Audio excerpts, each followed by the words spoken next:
It's a matter... You can quickly respond to that before you can dispute exactly what's meant by nothing, but whatever it is, it's very, very simple. And why is that funny? Well, I think it's a bit funny to be trying to define nothing. Welcome back on the channel. Today we're back again with our religious debate. Let's go. Can I put that to you as a question? Is it equally feasible, since you can't prove the existence of God, that the nothing you're talking about is in fact some creative force? If you talk about a God who is a creative intelligence, then that is something very complicated and very improbable, and something that requires explaining in its own right. The nothing that Lawrence Krauss is talking about, whether or not it's what a naive person would conceive as nothing or what a sophisticated physicist would consider to be nothing, it is going to be something much, much simpler than a creative intelligence. We are struggling, we're all struggling, scientists are struggling, to explain how we get the fantastic order and complexity of the universe out of very simple and therefore easy to understand, easy to explain beginnings. Lawrence Krauss calls the substrate of his explanation nothing. It's possible to dispute whether nothing is quite the right word, but whatever it is very, very simple and therefore is a worthy premise for an explanation. Whereas a God, a creative intelligence, is not a worthy substrate for an explanation because it is already something very complicated. And it's no good invoking Thomas Aquinas and saying that God is defined as outside time and space. That's just a cop-out. That's just an evasion of the responsibility to explain. That's just setting out what you want to prove before you've even started. Okay, let's when it comes to this. They love the Bible too much. Move on to a question. Let's move on to a question on evolution for Cardinal PeLL from Joe Blades. As a young Catholic scientist, I'd like to ask the Cardinal to clarify the Roman Catholic Church's position on evolution and comment on whether the dichotomy between science and religion is in fact real.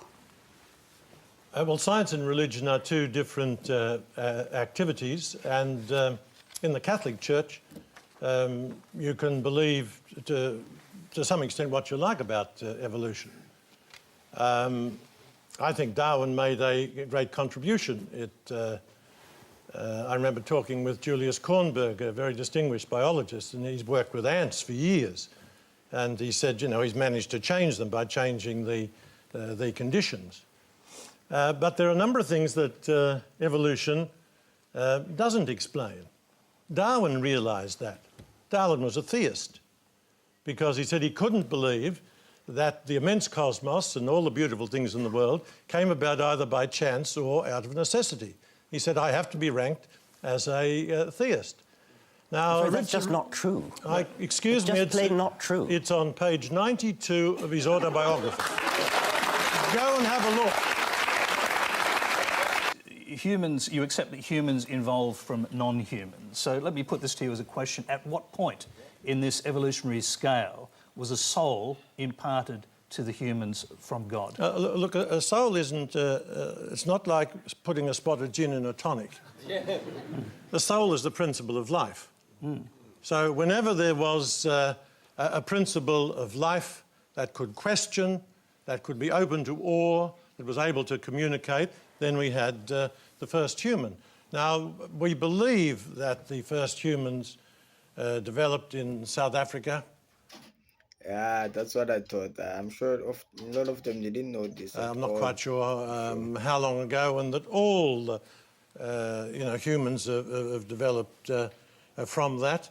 We know most about that. There aren't remains. We know most about that because of the drawings they left on walls and caves and that sort of thing. No such thing from Neanderthals. So we can't say exactly when there was a first human, but we have to say if there are humans, there must have been a first one. There might have been equal first, but if there is a progression, there's got to be first. So are you talking about a kind of Garden of Eden scenario with an actual Adam and Eve?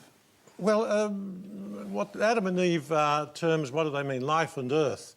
It's like every man. That's a beautiful, sophisticated, mythological account. It's not science, but it's there to tell us two or three things.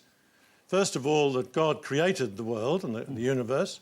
Secondly, that the key to the whole of the universe, the really significant thing, are humans. And thirdly, it's a very sophisticated mythology to try to explain the evil and the suffering But of the it world. isn't a literal truth. You shouldn't see it in any way as being an historical or literal truth. A lot of Christians it's know certainly this. not a They use their faith to define the history of today. scientific truth, and it's a religious story told for religious purposes. And just quickly, because the Old Testament in particular is full of these kind of stories, I mean, is there a point where you distinguish between metaphor and reality? For example, Moses receiving the Ten Commandments inscribed directly by God on a mountain. I'm not sure that the Old Testament says that God inscribed the Ten Commandments, but leaving that aside, it's difficult to know how exactly that worked, but Moses was a great man. There was a great encounter with the divine.